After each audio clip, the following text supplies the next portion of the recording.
Hello student, स्वागत है आप सभी का आपके अपने चैनल गॉड क्लासेस पर। गॉड क्लासेस यानी मैथ्स भी एंड मस्ती भी। तो बच्चों, आज की जो क्लास है अप्लाइड मैथमेटिक्स क्लास 11th के स्टूडेंट्स के लिए है, जिसमें हम सेट्स एंड रिलेशंस करने वाले हैं। सेट्स एंड रिलेशन का जो बेसिक कंसेप्ट था वो ऑलरेडी हम पिछले वीडियो में कर लिया है। नहीं देखा है तो कोई टेंशन की बात नहीं है कि मैं हूँ यहाँ पर। तो आप ऊपर आई बटन में आपको लिंक दे रहा हूँ, वहाँ पर जाइए, देख लीजिए, सारा बेसिक समझ लीजिए। बेसिक समझने के बाद आप एक्सरसाइज खुद भी कर पाएंगे और आई होप आप लोगों ने एक्सरसाइज कर भी ली होगी। बस हम यहाँ पर चेक कर रहे हैं कि आपने कितने आंसर सही करे होंगे, कितने गलत करे होंगे। तो मेरे आंसर के साथ साथ आप अपने आंसर मैच करते चलो। आंसर आपके सही हैं, दैट मीन्स आप सही ट्रैक पे हो, सही प्रिपरेशन चल रही है। आंसर अगर सही नहीं है तो बेसिक्स को और एक बार ढंग से समझ लेंगे, फिर उसके बाद एक्सरसाइज एक बार दोबारा करके देखेंगे। तो क्वेश्चन हम स्टार्ट करते हैं एक्सरसाइज 5.1 के।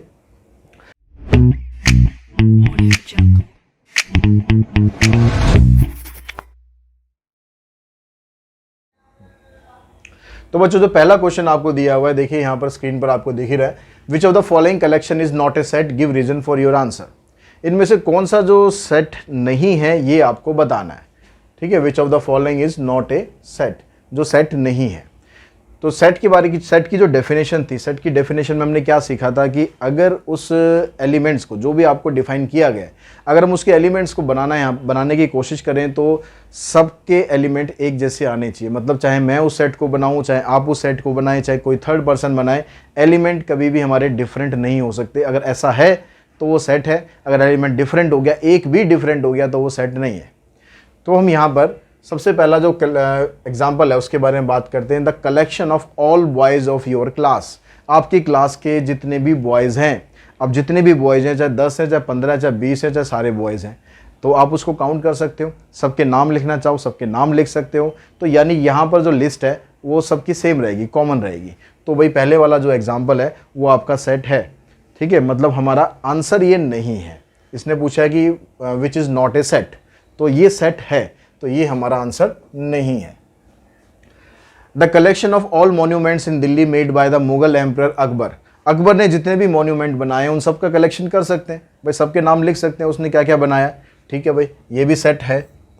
सेट है मतलब मैं क्रॉस कर रहा हूं, मतलब आंसर नहीं है, सेट ये है। ठीक है। The collection of all the rivers in Delhi and Uttar Pradesh. Delhi और उत्तर प्रदेश की जितनी भी रिवर हैं सब आप सबके नाम लिख सकते हो। ऐसा तो नहीं है कि भाई मैंने कोई और रिवर लिखी, आप कोई और रिवर लिखोगे। दिल्ली में यमुना है तो है, ठीक है, ऐसे और भी जो नदियां हैं वो सारी हैं, तो उन सब का कलेक्शन आप करेंगे तो ये सेट बनेगा। मतलब ये भी हमारा आंसर नहीं है। The collection of most talented singers of India. अब मोस्ट टैलेंटेड बाई सिंगर्स की तो भरमार है, सिंगर्स की तो भरमार है कि अगर आप पुराने एरा से देखो, भाई मेरा फेवरेट सिंगर है किशोर कुमार। ठीक है, आप लोगों का सिंगर क्या है कमेंट बॉक्स में मुझे बता सकते हैं कि किसका कौन सा फेवरेट सिंगर है। और आजकल की जो जनरेशन है, कोई अरिजीत को पसंद करता है, कोई के को पसंद करता था, के जो अभी एक्सपायर हो गए। उसके अलावा और भी बहुत सारे सिंगर्स हैं, बहुत सारे सबके अलग अलग चॉइसेस हैं, अलग अलग आपके टेस्ट हैं। तो उसके हिसाब से आप यहाँ पर अगर एक लिस्ट बनाना चाहो मोस्ट टैलेंटेड सिंगर, तो भैया कोई लिस्ट नहीं बनेगी। ठीक है, मैं तो कहूँगा किशोर कुमार है, और मेरी एज के जो और होंगे वो कहेंगे नहीं जी मोहम्मद रफ़ी है, कोई तीसरा कहेगा नहीं जी मुकेश है। और आप लोग अपने अपने हिसाब से अपने अपने नाम लिखोगे, भाई ये सिंगर आपको अच्छे लगते हैं। तो यहाँ कोई क्राइटेरिया फिक्स नहीं है मोस्ट टैलेंटेड का कि किसको क्या अच्छा लगता है, किसको क्या उस आवाज़ में अच्छा लग रहा है। तो ये वाला जो हमारा आंसर है ये सेट नहीं है, ये सेट नहीं है, इसलिए यही हमारा इस क्वेश्चन का आंसर है। एक तो निकल गया। अब देखो फिफ्थ में क्या कहता है, the collection of measure of central tendency of A given data. जो सेंट्रल टेंडेंसी होती है, सेंट्रल टेंडेंसी क्या होती है, मीन, मीडियन, मोड, तो उन सबको आप कलेक्शन कर सकते हो। ठीक है, और भी इसके अलावा जो भी आप सेंट्रल टेंडेंसी है मतलब उस सब का आप कलेक्शन कर सकते हो। तो मीन, मीडियन, मोड को आप लिख सकते हो। तो ये भी हमारा सेट नहीं है, और मतलब सेट है, हमारा आंसर नहीं है। The solution of the equation this. इस इक्वेशन क्वाड्रेटिक पॉलिनोमियल है, इसके दो हमारे पास सेट, दो आंसर इसके आ सकते हैं मैक्सिमम, दो भी आ सकते हैं, एक भी आ सकता है, हो सकता है ना भी कोई आंसर हो, लेकिन जो भी होगा आंसर सबका एक जैसा ही तो होगा। ऐसा तो नहीं है कि भाई आपने आंसर निकाल दिया मैंने आंसर नहीं निकाला। आंसर अगर होगा तो पॉसिबल है सब निकाल लेंगे, तो मतलब जो भी आंसर आएगा वो सबका एक जैसा आएगा। तो ये हमारा सेट नहीं है, सेट है, आंसर हमारा नहीं है। हमने टिक उस पर करा है जो सेट नहीं है, क्योंकि उसने क्वेश्चन में यही पूछा था कि which is not a set.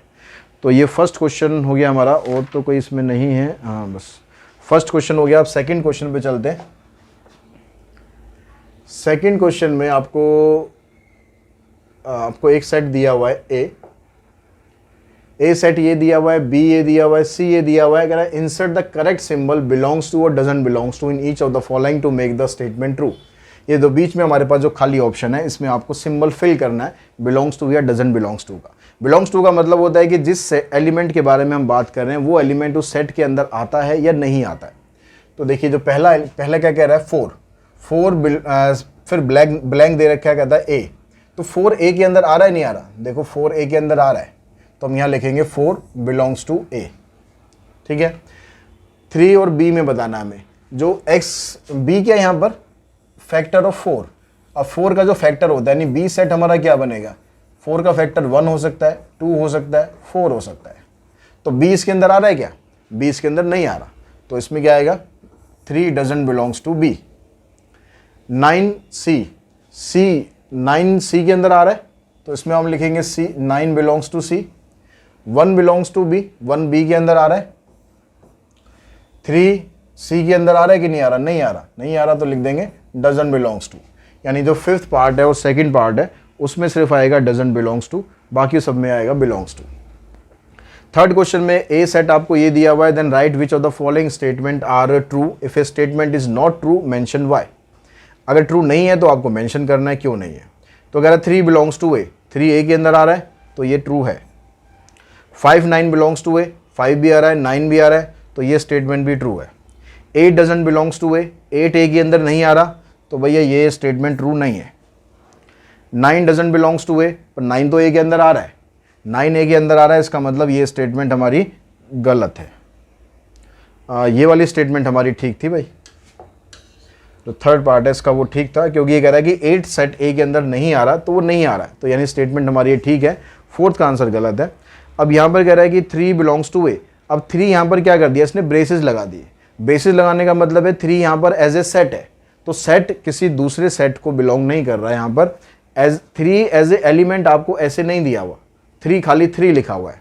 अगर इसके अंदर 3 मतलब ब्रेसेस के अंदर 3 ऑलरेडी ऐसे होता तो ये ठीक होता, लेकिन अभी ऐसे नहीं है, तो इसका मतलब यहाँ पर 3 सबसेट होना चाहिए था, तब ये ठीक होता, अभी ये गलत है। 5 7 बिलोंग्स टू ए, 5 और 7 आ रहा है, 5 भी आ रहा है 7 भी आ रहा है, तो ये वाली स्टेटमेंट भी ट्रू है। यानी हमारे पास जो स्टेटमेंट 4th और 5th थी वो स्टेटमेंट गलत है। ठीक है, 4th और 5th। और जो 6th स्टेटमेंट है 5 7 बिलोंग्स टू ए, 5 और 7 तो इसमें आ रहा है। थोड़ी बुक में जो ये दिया हुआ है ना, यहाँ पर बुक में यहाँ पर ब्रेसेस लगा के दिया हुआ है, मैंने जब टाइप करा हुआ ब्रेसेस छोड़ दिया, तो अगर ब्रेसेस यहाँ पर लगा के दिया हुआ है तो ये स्टेटमेंट फॉल्स हो जाएगी, लेकिन अगर ये स्टेटमेंट होगी तो ये वाली स्टेटमेंट ट्रू होगी। ब्रेसेस लगा कर लिखेंगे तो ये स्टेटमेंट फॉल्स हो जाएगी। ठीक है, नेक्स्ट क्वेश्चन पे चलते हैं। Question number 4th। तो 4th क्वेश्चन के अंदर आपसे यहाँ पर कहता है use the roster method to represent the following set. यहाँ पर आपको सेट बिल्डर फॉर्म में दिया हुआ है, उसको रोस्टर फॉर्म में कन्वर्ट करके यहाँ पर आपको एलिमेंट्स लिखने हैं। तो पहला एलिमेंट क्या कहता है, कहता है the counting numbers which are multiple of 6 and less than 50। आपको यहाँ पर नंबर्स लिखने जो कि 6 के मल्टीपल है। काउंटिंग नंबर्स मतलब नेचुरल नंबर लिखने हैं आपको जो कि 6 के मल्टीपल हैं और 50 से छोटे हैं। तो यहाँ पर कौन कौन से एलिमेंट्स आएंगे, एक तो ब्रेसेस लगाएंगे आप सेट्स बनाने के लिए। सबसे पहला तो 6 खुद ही आ जाएगा, 6 खुद को डिवाइड करेगा ना, तो 6 का मल्टीपल हुआ नहीं हुआ। 6 के बाद मतलब 6 की टेबल लिख दो उठा के बस, 6 12 18 24 30 36 42 और 48। लेस देन 50 लिखने, तो बस यहीं तक आपको लिखना है 6 12 18 24 30 36 42 एंड 48। सेकंड पे चलते हैं, कहता है the fraction whose numerator is 1। Numerator तो 1 होगा, and whose denominator is a counting number less than 10। अब डिनोमिनेटर काउंटिंग नंबर होना चाहिए लेकिन लेस देन 10 होना चाहिए, तो आप यहाँ पर लिखेंगे 1 by 1। 1 by 1 आपको सिंपली 1 भी लिख सकते हो। उसके बाद काउंटिंग नंबर क्योंकि 1 से स्टार्ट होता है इसलिए लिखना पड़ेगा ये, फिर 2 1 by 3। सबका जो न्यूमरेटर है 1 ही रखना है, बट डिनोमिनेटर आपको काउंटिंग नंबर्स तक लेके चलना है लेकिन लेस देन 10 तक।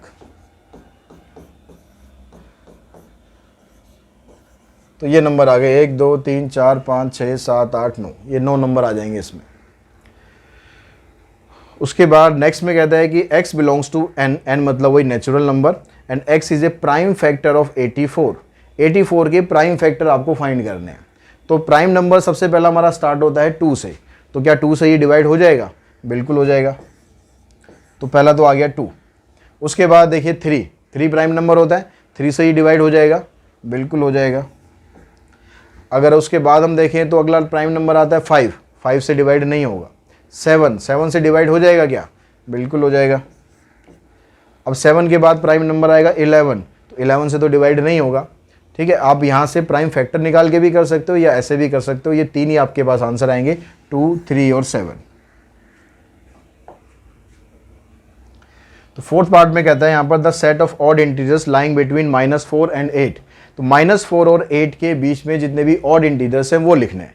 तो जैसे आपके पास ये नंबर लाइन आ गई, तो यहाँ -4 है और यहाँ पर +8 है। तो इसके बीच में जितने भी ऑड इंटीजर हैं, तो -4 से पहले इधर -3 भी आएगा, फिर -1 भी आएगा। सिर्फ आपको ऑड लिखने, बीच में -2 भी आ रहा है वो नहीं लिखना, आपको लिखना है -3, फिर -1, फिर +1, उसके बाद आ गया 3, फिर 5 और 7। बस आपको ये लिखने, क्योंकि सिर्फ आपको ऑड उसने पूछे हैं बस।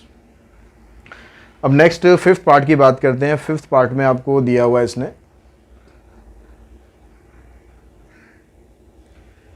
कितने 9th पार्ट है इसमें, ज़्यादा है, चलिए कोई बात नहीं, फिर अगली स्लाइड में करेंगे।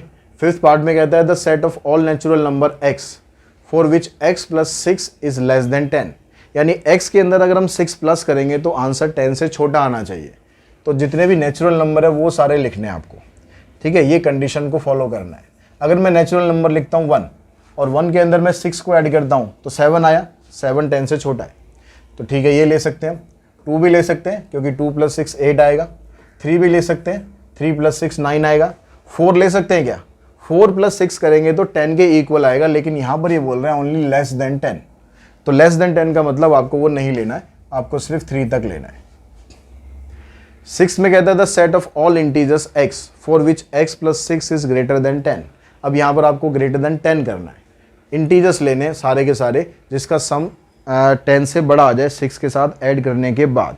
तो इसमें आप देखो, आप लोगे सबसे पहले यहाँ पर ग्रेटर देन 10 आएगा, तो 4 + 6 करेंगे तो 10 आ गया, लेकिन हमें ग्रेटर देन 10 चाहिए, तो मतलब 5 से स्टार्ट होगा। 5, 6, 7 इस तरह से करते करते बहुत सारे नंबर होंगे। The set of all integers are from which x + 6 is less than 10। इसमें आपको इंटीजर्स लेने जो 6 से छोटे हैं। 6 से छोटे इंटीजर्स अगर आप x में अगर 6 को ऐड करोगे तो 10 से छोटे आने चाहिए। तो अब ये जो इंटीजर है, देखो ये भी इंटीजर थे, लेकिन ये सिर्फ नेचुरल नंबर तक थे। इससे इधर भी आपको जाना है। इससे इधर भी जाने का मतलब है कि 3 भी पॉसिबल है, 2 भी पॉसिबल है, 1 भी पॉसिबल है, 0 भी, -1 भी, ऐसे बहुत सारे नंबर है नेगेटिव इन्फिनिटी तक, जिनका सम आप करोगे इसके साथ तो वो 10 से छोटा ही आएगा। The set of all integer for which 60/x is a natural number. मतलब 60 को अगर आप x से डिवाइड करोगे तो वो नेचुरल नंबर आए, यानी 60 से पूरा 60 जो है पूरा डिवाइड हो जाए। अब 60 पूरा डिवाइड किससे होगा? 61 से डिवाइड हो जाएगा, 62 से डिवाइड हो जाएगा, 63 से भी डिवाइड हो जाएगा, 64 से भी डिवाइड हो जाएगा, ठीक है, 5 से भी हो जाएगा, 6 से भी हो जाएगा, 7, 8, 9, 10, 10 के बाद 12 से हो जाएगा, 15, 16, 17, 18, 19, 20 से हो जाएगा, 20 के बाद फिर ये 30 से होगा, और 30 के बाद ये 60 से हो जाएगा। तो ये सारे नंबर लिखने हैं आपको, कोई नंबर मिस ना हो गया वो चेक कर लेना एक बार। 9th में कहता है कि भाई x बिलोंग्स टू i मतलब इंटीजर, -1/2 से लेकर 9/2 तक। x की वैल्यू -1/2 से बड़ी होनी चाहिए और 9/2 से छोटी होनी चाहिए। -1/2 का मतलब हो गया -0.5 और 9/2 का मतलब हो गया 4.5। तो इन दोनों के बीच में आपको सिर्फ इंटीजर्स लिखने हैं। तो इसके बीच में इंटीजर 0 आ सकता है, 1, 2, 3, 4, बस ये 5 इंटीजर इसके अंदर आ सकते हैं। ठीक है, इसी तरीके से आप इसके बाकी के जो पार्ट्स हैं बड़े आराम से आप कर सकते हो। उसमें अगर किसी पार्ट में आपको दिक्कत आए तो मुझे बताना। ये जो स्क्वायर वाला है इसको डिस्कस कर लेते हैं एक बार हम, जो 12th पार्ट है। यहाँ पर आपको कह रहा है कि ये x belongs to integer, x integer होना चाहिए और स्क्वायर करने पर 16 से छोटा आना चाहिए। तो इंटीजर जो होंगे जो जिनका स्क्वायर करोगे आप 16 से छोटा है तो कौन कौन से होंगे? एक तो सबसे पहले आप ले लो 0, 0 का स्क्वायर तो 0 ही आएगा, 16 से छोटा होगा। 1 ले लेते हैं, 2 भी ले लेते हैं, 3 भी ले लेते हैं, 4 नहीं लेना क्योंकि 4 लेंगे तो 16 के इक्वल आ जाएगा, लेकिन यहाँ पर लिखा ओनली लेस देन, तो ये इंटीजर हो गए। और इनके नेगेटिव भी ले सकते हो, -1, -2 और -3, क्योंकि जब आप स्क्वायर करोगे तो वो तो प्लस ही हो जाएगा ना। तो ये आपके पास इंटीजर आ जाएंगे पार्ट नंबर 12 में। उसके बाद देखिए जो वर्ड ये कह रहा है कि टिग्नोमेट्री है। अब टिग्नोमेट्री में जो जो अल्फ़ाबेट्स आ रहे हैं वो सारे आपको लिखने हैं। तो ये हमें पता है सेट्स के अंदर हम एलिमेंट जो होता है वो रिपीट नहीं करते हैं। तो एक बार टी आ गया, फिर आर, कॉमा अलग करते जाओ, जी ओ एन, ओ दोबारा आ रहा है मत लिखो, एम ई, टी आ गया, एक बार आर भी आ गया पहले, और वाई। भाई ये सारे एलिमेंट आगे रिपीट करके आपको नहीं लिखना है। उसके बाद के जो बाकी पार्ट्स हैं वो आप बड़े इजीली कर सकते हो, ठीक है। अगर किसी में कोई प्रॉब्लम आए तो मुझे कमेंट बॉक्स में कमेंट करके बता सकते हो। अब आप लिखते हैं इसको, write the following sets in the builder form, set builder form, in the builder form नहीं, in the set builder form. अब सेट बिल्डर फॉर्म में अगर आप लिखोगे इसको, सबसे पहला क्या है? सबसे पहले में देखो, अब आपको इनको आइडेंटिफाई करना है कि इनके अंदर क्या प्रॉपर्टी आपको दी जा रही है। यहाँ पर कह रहा है 1, 3, 5, 7, मतलब ये सारे के सारे क्या है? ऑड नंबर हैं। तो ऑड नंबर लेकिन कहाँ तक है? लेस देन 14 आप लिख सकते हो। तो आप लिखो ऐसे भाई x, फिर x को रिप्रेजेंट करो क्या? x is an odd number less then 14। या आप ऐसे लिख सकते हो लेस देन और इक्वल्स टू 13, ऐसे भी लिख सकते हो। यहाँ पर क्या आ रहा है? इवन नंबर, तो यहाँ पर क्या रिप्रेजेंट करेंगे हम? x is an even number. अब इसमें आपको लेस ग्रेटर कुछ करने की जरूरत नहीं है, बस क्योंकि यहाँ पर इवन नंबर, सारे इवन नंबर हैं, 2 से स्टार्ट हो रहा है, 2, 4, 6, 8, यानी सब सारे के सारे इवन नंबर हैं, ठीक है। अब ये कहाँ तक है? बहुत सारे नंबर है। इवन के साथ आप एक नेचुरल वर्ड और लगा दो, उसमें 0 नहीं आएगा और नेगेटिव नंबर नहीं आएंगे, ठीक है। क्योंकि नेचुरल नंबर 1 से स्टार्ट होता है, उसके बाद से जितने भी इवन नंबर है वो सारे लिखने हैं। यहाँ पर देखो 3, 6, 9, 12, 15, तो यहाँ पर क्या हो रहा है? यहाँ पर 3 की टेबल है, 3 2 6, 3 3 9, 3 4 12, 3 5 15। तो आप सिंपल ऐसे भी लिख सकते हो कि भाई ये 3 का मल्टीपल है। या फिर आप इसको और शॉर्ट में कैसे लिख सकते हो? आप लिखो यानी x इक्वल्स टू यहाँ पर 3n, जो भी 3 का मल्टीपल होगा 3n लिख दो, 5 का मल्टीपल होगा 5n लिख दो।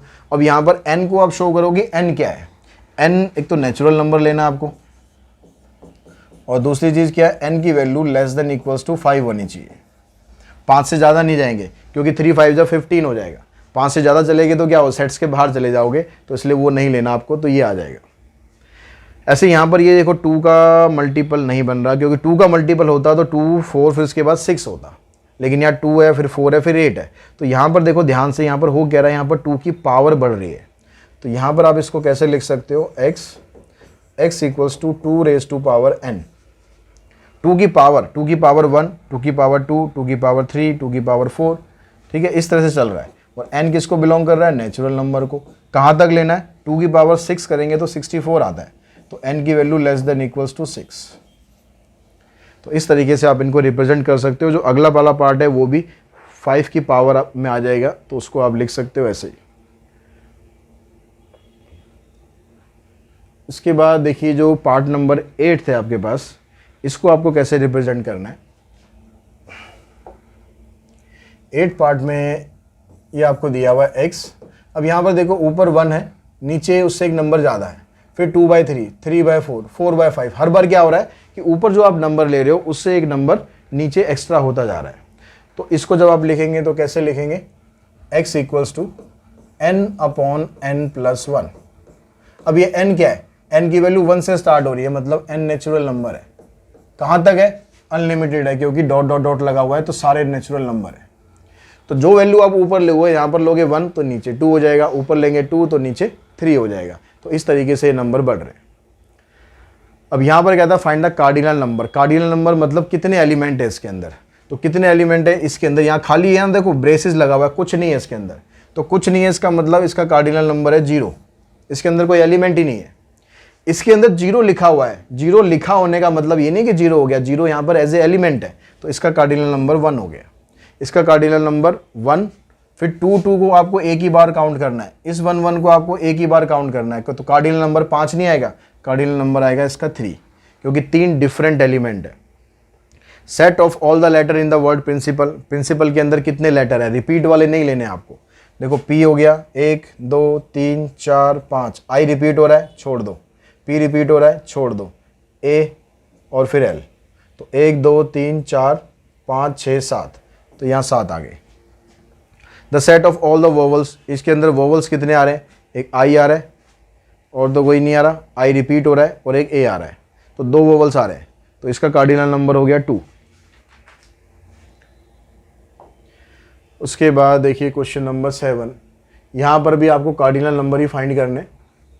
Right the cardinal number of the set A where set A is this. X क्या है यहाँ पर, 2 digit number, sum of digit is 8। 2 digit के नंबर आपको लिखने हैं जिनकी डिजिट का सम 8 आए, तो पहले आप यहाँ पर ना इसको रोस्टर फॉर्म में कर लो। 2 डिजिट के नंबर जिसका सम 8 आ जाए तो कौन सा हो सकता है, अगर हम लेंगे 17 तो इसका सम 8 आएगा डिजिट का, 26 35 44 53 62 71 और 80, तो कितने आ गए, 1 2 3 4 5 6 7 8, तो कार्डिनल नंबर इसका कितना आ गया 8। तो पहले आपको रोस्टर फॉर्म में कन्वर्ट कर लेना है, उसके बाद कार्डिनल नंबर उसका लिख देना है। तो ऐसे ही आपको यहाँ पर बताना है, right the set of all the integer x for which 30/x is a natural number. तो आपको 30 के यहाँ पर सारे के सारे डिवाइजर लिख लेने, कितने डिवाइजर आएंगे वो उसका कार्डिनल नंबर बन जाएगा, जैसे पीछे हमने किया था 60/x वाला। तो सेम यहाँ पर चंडीगढ़ में जितने भी अल्फ़ाबेट्स आ रहे हैं, कितने अल्फ़ाबेट्स आ रहे हैं वो काउंट करके आप बता देंगे इसके कार्डिनल नंबर कितने हैं। क्वेश्चन नंबर 8, इसमें आपको स्टेटमेंट बतानी है कौन सी ट्रू है कौन सी फॉल्स है। तो यहाँ पर कह रहा है 37 belongs to x has exactly 2 positive factor. अब जब 37 है, 37 प्राइम नंबर है और प्राइम नंबर के 2 ही एग्जैक्टली फैक्टर होते हैं। तो यहाँ पर जो ये वर्ड दे रहा है कि हैड एग्जैक्टली 2 पॉजिटिव फैक्टर, मतलब ये कह रहा है कि ये सेट जो है प्राइम नंबर का है। और 37 क्या होता है, ये भी तो प्राइम होता है, तो इसका मतलब ये वाला एलिमेंट इस सेट के अंदर आना चाहिए था, लेकिन ये कह रहा है कि भाई नहीं आ रहा, नॉट बिलोंग्स टू, इसका मतलब ये स्टेटमेंट आपकी फॉल्स है। 35 belongs to x exactly 4 positive factor. क्या 35 के 4 फैक्टर बनेंगे, बना के देखो। 35 का फैक्टर बनेगा एक तो 1, एक बनेगा 5, एक बनेगा 7 और एक खुद बनेगा 35, तो 4 ही तो फैक्टर बन रहे हैं। और ये कह रहा है कि हाँ ये इसको बिलोंग करेगा, ऐसे नंबर जिनके 4 फैक्टर हैं तो ये इसको बिलोंग कर रहा है, मतलब ये स्टेटमेंट आपकी ट्रू है। तो देखिए थर्ड पार्ट में क्या कहता है, यहाँ पर कहता है 496 belongs to the sum of all positive factors of y, मतलब इसके जितने भी पॉजिटिव फैक्टर हैं उन सब का आप सम करोगे तो ये 2y के बराबर होगा। 2y मतलब इसका डबल, तो इसका डबल कितना आ रहा है 496 का अगर हम डबल करेंगे तो ये आ जाएगा 2 6 जा 12, 2 9 जा 18 प्लस 1 19, 2 4 जा 8 प्लस 1 9, यानी इसके जितने भी पॉजिटिव फैक्टर्स आएंगे उन सब का सम इतना आना चाहिए। अगर ऐसा है तो ये बिलोंग करेगा, अगर ऐसा नहीं है तो ये बिलोंग नहीं करेगा। तो इसके फैक्टर देखो अब क्या क्या बनेंगे। अब फैक्टर निकालेंगे तो ये 1 से डिवाइड हो जाएगा, तो एक फैक्टर तो 1 आ गया, 2 से भी डिवाइड हो जाएगा, ये फैक्टर आ गया, और किससे डिवाइड होगा 4 से डिवाइड हो जाएगा, 3 से डिवाइड होगा क्या 9 प्लस में 6 15, 15 प्लस 4 19, मतलब 3 से डिवाइड नहीं हो रहा तो 4 से डिवाइड हो जाएगा। इसके ऐसा करते हैं हम वो बना लेते हैं एलसीएम टेबल, उससे आसानी से पता चल जाएगा किस किस से डिवाइड होगा। तो 496 के हमने फैक्टर बनाए,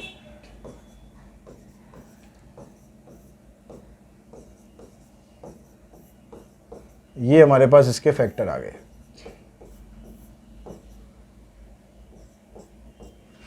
ठीक है, तो 1 भी आ गया हमारे पास, 1 आ गया, 2 आ गया, 4 आ गया। अब यहाँ पर देखो 6 कहीं से मल्टीप्लाई करके नहीं आएगा, 5 कहीं से मल्टीप्लाई करके नहीं आएगा, 8 आ जाएगा, तो 8 आ गया, 8 से डिवाइड होगा।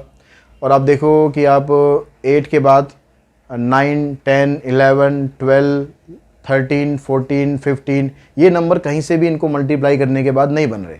16 आ रहा है क्योंकि इन सबको आप ऐड करोगे, 17 18 19 20 21 ये सब कोई नंबर नहीं बनेगा बीच का, मेरे ख्याल सीधा बनेगा 31।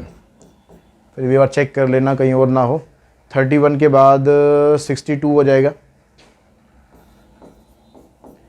और 62 को अगर हम 2 से मल्टीप्लाई करें तो 2 2 ज़ा 4, 2 6 ज़ा 12, 124, 248, 496, ये सारे इसके फैक्टर आ गए।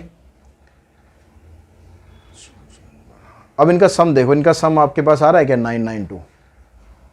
तो यहाँ से देखो 6 + 8 14, 14 + 4 18, 18 और 2 20, 21 27, 27 प्लस में 8 35, 35 और 4 39, 39 और 3 42, 42 का आ गया 2, आपके पास बचा 4।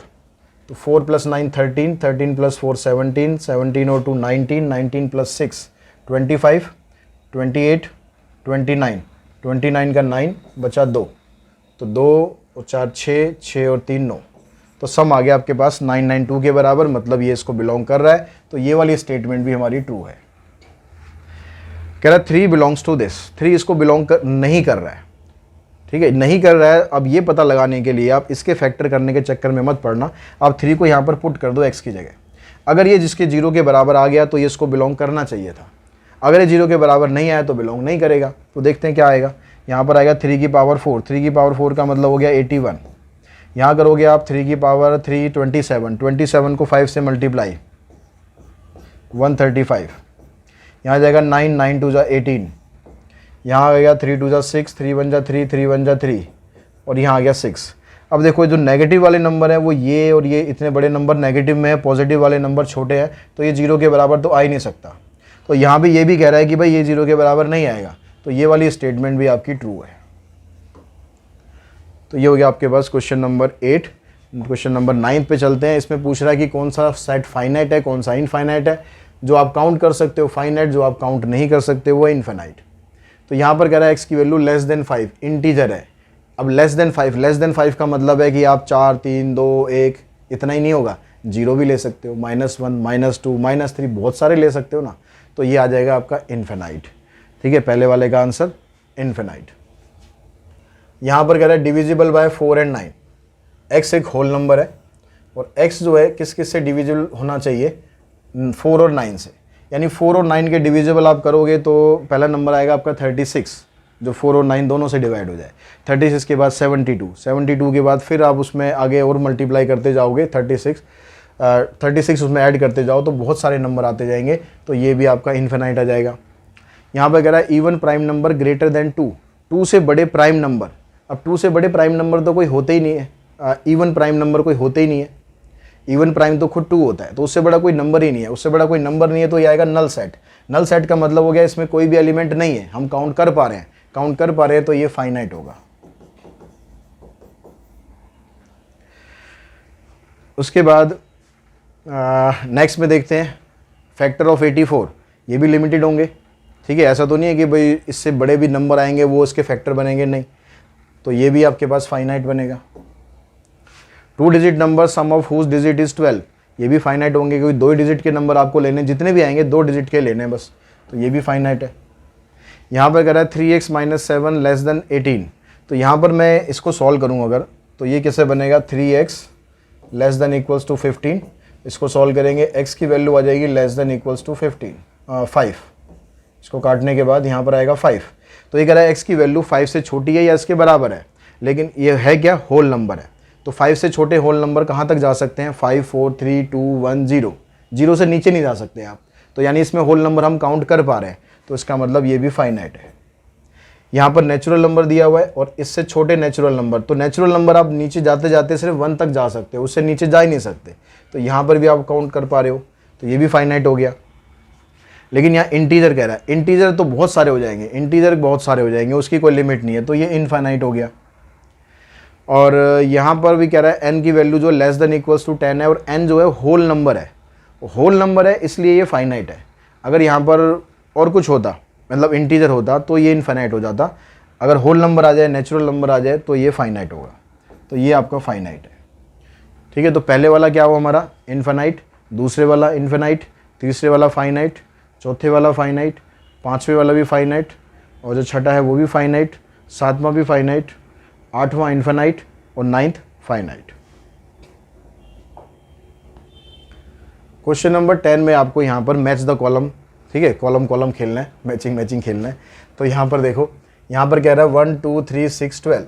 अब यहाँ पर देखो ये किसके साथ मैच कर सकता है, या जो आपको आसान दिख रहा है पहले वो ले लो, ठीक है, कोई ज़रूरी नहीं है। देखो यहाँ, जैसे यहाँ पर ये ट्यूसडे थर्सडे, कोई नंबर का पंगा ही नहीं है। तो ट्यूसडे थर्सडे किस में आएगा, is a day of the week beginning with the T, तो ये वाला इसके साथ मैच करेगा। यहाँ पर लिखा 1 के लिए क्या आएगा यहाँ पर, 1x is the smallest natural number, सबसे छोटा नेचुरल नंबर, ठीक है। जो आपको आसानी से पता चल जाए पहले वो करते जाओ। फिर क्या है उसके बाद, अगर अब देखें 1 2 3 6 12, तो ये क्या है यहाँ पर देखो ये प्राइम नंबर तो है नहीं क्योंकि इसके अंदर 1 भी आ रहा है। और फैक्टर ऑफ 12 क्या हो सकता है, ये सारे के सारे नंबर हैं जिससे आप 12 को डिवाइड कर सकते हो, तो इसका कॉलम, इसका मैच यहाँ पर आ गया। 2 3 5 क्या है, ये प्राइम नंबर है जो कि सारे 7 से छोटे हैं, तो इसका मैच ये आ गया। तो बच गया क्या हमारे पास, ये फोर्थ का मैच क्या बन गया हमारा, बी। तो इस तरीके से ये एक्सरसाइज आपकी फिनिश होगी। इसके अंदर अभी क्वेश्चन और तो नहीं है, नहीं। तो ये एक्सरसाइज हमारी 5.1 थी जो हमने यहाँ फिनिश करी। आई होप आपको सारी समझ में आ गई होगी कैसे आपको करने हैं क्वेश्चंस। और वीडियोस का कंटेंट अगर आपको अच्छा लग रहा है तो वीडियोस को बच्चों शेयर करो अपने फ्रेंड्स के साथ। अप्लाइड मैथमेटिक्स का सब्जेक्ट है, नया सब्जेक्ट है, बहुत ज़्यादा पुराना नहीं है, तो कंटेंट गोल्ड क्लासेस पर सारा अवेलेबल है, आप लोग भी देख रहे हैं, तो आपके साथ साथ आपके फ्रेंड्स को भी इसका फ़ायदा हो। तो कोशिश करें कि आप सभी वीडियो को शेयर करें। अगर आपको पसंद आते हैं, पसंद नहीं आ रहे हैं तो क्यों नहीं आ रहे हैं वो भी मुझे रीज़न के साथ ज़रूर बताएं। आज की इस वीडियो में इतना ही। Thanks to all of you.